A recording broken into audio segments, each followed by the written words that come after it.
Pato O'Ward has officially slammed the brakes on his Formula One dreams.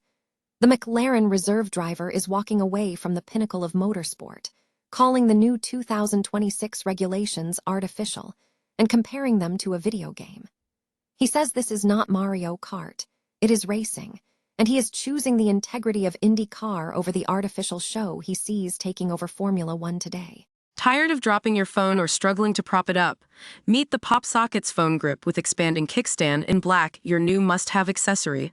Don't miss out. Grab yours today. Click the link in the video description to shop now on Amazon. Meanwhile, the team he is leaving behind, McLaren, is facing a massive challenge in their own title defense.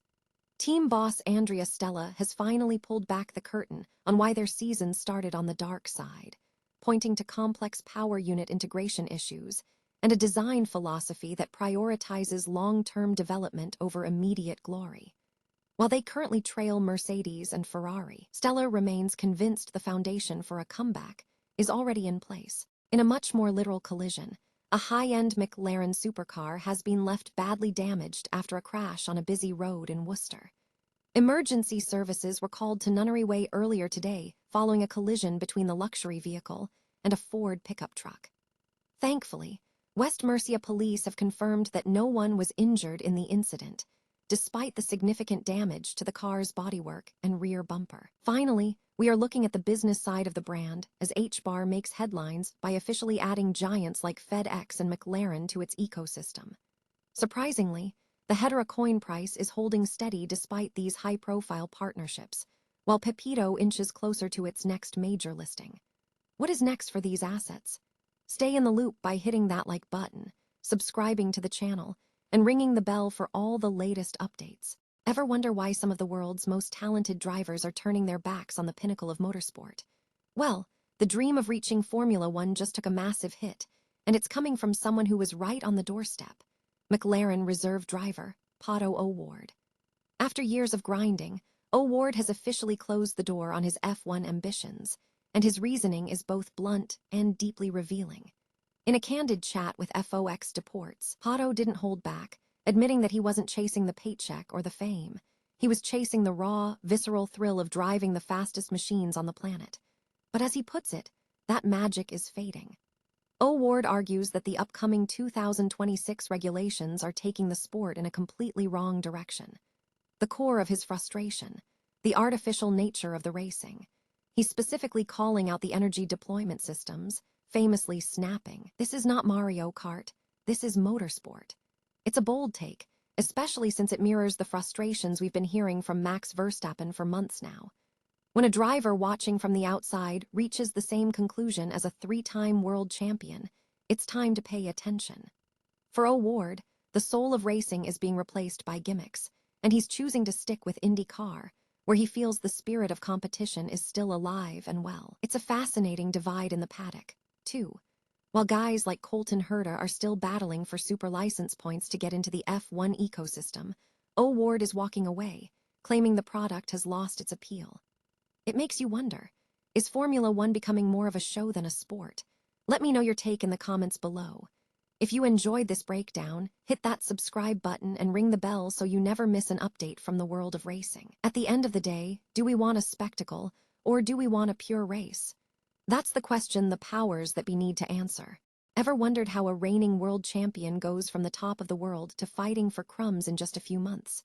McLaren's 2026 title defense started in what boss Andrea Stella calls the dark side, and the reality is far more complex than just a bad car. After 3 races, the Woking squad finds themselves third in the constructors' standings, watching Mercedes and Ferrari pull away. But as Stella reveals, this isn't just about pace, it's about a perfect storm of technical growing pains. The main culprit, the new Mercedes power unit. McLaren underestimated how long it would take to unlock its full potential, and frankly, they were blindsided by reliability gremlins that kept them from even starting several races. You can't develop a car if it won't leave the garage, and that lost data set them back weeks. But there is a hidden, strategic layer here. Because they fought until the literal last lap of 2025, their 2026 development was squeezed. They made a calculated, albeit painful, choice: prioritize a stable, long-term architecture over a quick fix. They sacrifice the beginning of this year to ensure the car has a higher ceiling later on. It's a high-stakes gamble that looks like a failure right now, but might be genius by mid-season. Despite the rocky start, the mood inside the garage isn't panic, it's resolve. We saw that glimpse of hope in Japan with Oscar Piastri's podium, proving the pace is starting to materialize. The team is united, the development curve is trending up, and they aren't hitting the panic button just yet. It's a long road back to the top, but the foundation for a comeback is being poured as we speak. What do you think? Is McLaren playing the long game, or is the gap to Ferrari and Mercedes simply too wide to close? Drop your predictions in the comments below, and don't forget to hit that subscribe button for all the latest F1 insights. Remember, in Formula One, the fastest car at the start rarely determines who lifts the trophy at the end. Imagine cruising down a busy road in your dream McLaren, only to have your day take a turn for the absolute worst in a split second. That is exactly the reality for one driver in Worcester this morning, as their high-performance supercar was left in tatters after a collision with a Ford pickup.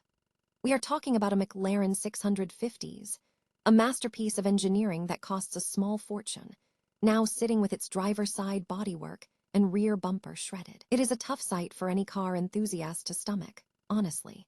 Emergency crews swarmed Nunnery Way earlier today, and while the scene looked chaotic, with lanes shut down to keep traffic at bay while the wreckage was cleared, there is actually one major silver lining here.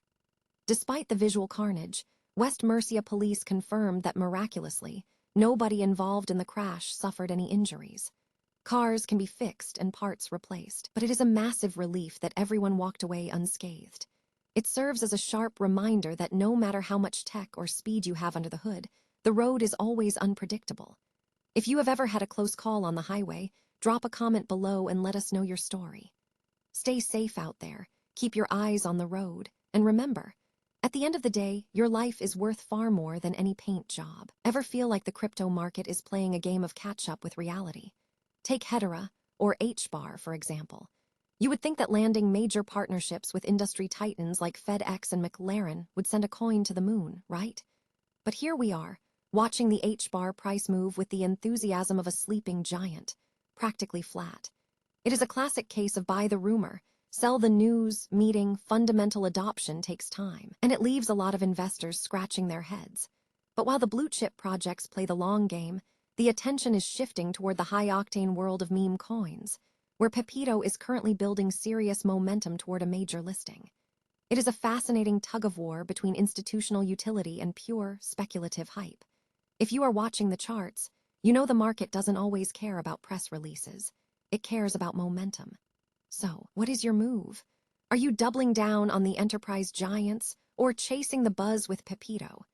Hit that subscribe button and let me know your strategy in the comments below, because in this market, the only thing more volatile than the coins is the narrative itself.